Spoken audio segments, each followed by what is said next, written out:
Le bilan fonctionnel se construit à partir du bilan comptable et permet d'évaluer l'équilibre financier de l'entreprise par le calcul du fonds de roulement, du besoin en fonds de roulement et de la trésorerie nette. À partir du bilan comptable, on fait émerger 4 cycles. 2 cycles longs qui sont le cycle d'investissement et le cycle de financement, et 2 cycles courts qui sont le cycle d'exploitation et le cycle de trésorerie.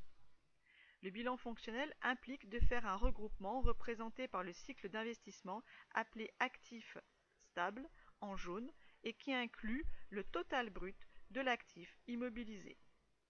Le bilan fonctionnel fait apparaître le cycle long de financement représenté par le passif stable en jaune, c'est-à-dire les ressources conservées durablement.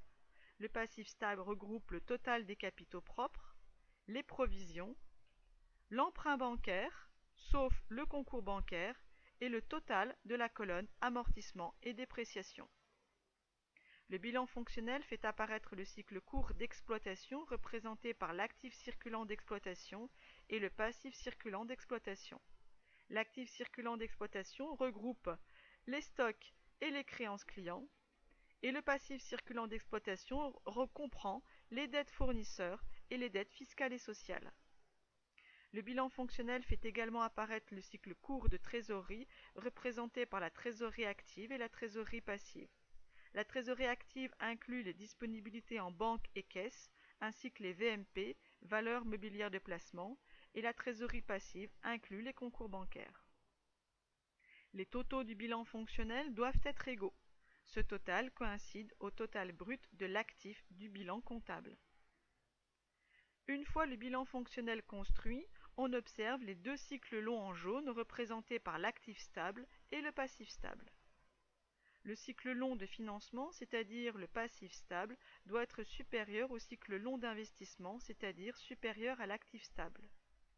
En effet, les ressources stables, c'est-à-dire le passif stable, doivent pouvoir financer l'actif stable immobilisé et en plus générer un fonds financier stable appelé fonds de roulement. Celui-ci est de 3 860 €. Le fonds de roulement se calcule donc par la différence entre le passif stable et l'actif stable.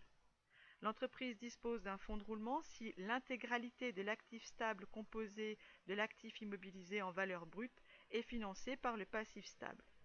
Dans cette entreprise, le passif stable non seulement finance les immobilisations et en plus génère une ressource stable de 3 860 €. Lorsque le fonds de roulement est positif, le taux de couverture des immobilisations est donc supérieur à 1. Plus le taux de couverture est éloigné du chiffre 1 et plus le fonds de roulement est important. Le taux de couverture obtenu n'est pas très éloigné de 1, on peut dire que ce ratio est faible et que le fonds de roulement n'est pas très élevé. En général, le cycle long génère souvent un fonds de roulement et est un indicateur de bonne santé. L'actif circulant d'exploitation en vert génère un besoin de financement lié à la présence de stocks et au crédit accordé aux clients. En effet, les stocks entraînent une série de besoins de financement liés à l'entrepôt, à la manipulation de lots de matières premières et de produits finis. Les créances clients génèrent également un besoin de financement. En effet, les ventes TTC non encaissées représentent de la trésorerie en attente qui ne rentre pas, alors que l'entreprise, avant de vendre, a dû dépenser pour acheter des matières premières pour fabriquer des produits finis. Ainsi, les stocks et les créances génèrent un besoin de financement. Ce besoin de financement, généré par les stocks et les créances, est diminué par le fait que les fournisseurs accordent à l'entreprise un crédit. En effet, le passif circulant d'exploitation, c'est-à-dire les dettes fournisseurs, représente une ressource de financement. Effectivement, en ne payant pas de suite ses fournisseurs, l'entreprise a l'opportunité d'utiliser et de faire travailler cet argent non décaissé qui ne sort pas de la trésorerie. Les dettes fournisseurs sont donc considérées comme une ressource de financement qui vient diminuer le besoin de financement généré par les stocks et les créances. En faisant la différence entre l'actif circulant stock et créances pour 355 300 € et le passif circulant dette fournisseur pour 251 440 €, on observe que le cycle court d'exploitation de cette entreprise en vert génère un besoin en fonds de roulement de 103 860 €.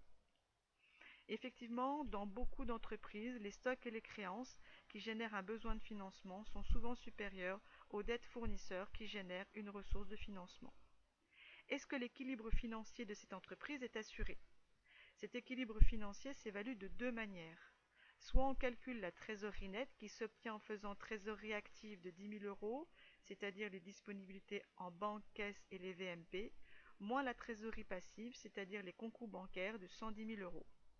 Par la différence entre la trésorerie active et la trésorerie passive, on obtient la trésorerie nette. Cette trésorerie nette se retrouve également par la différence entre le fonds de roulement et le BFR. C'est pour cela que l'équilibre financier peut s'évaluer de deux manières, soit en faisant fonds de roulement moins besoin en fonds de roulement, soit en calculant trésorerie active moins trésorerie passive. Lorsque l'équilibre financier est assuré, cela veut dire que la trésorerie nette est positive et que l'entreprise possède un avoir.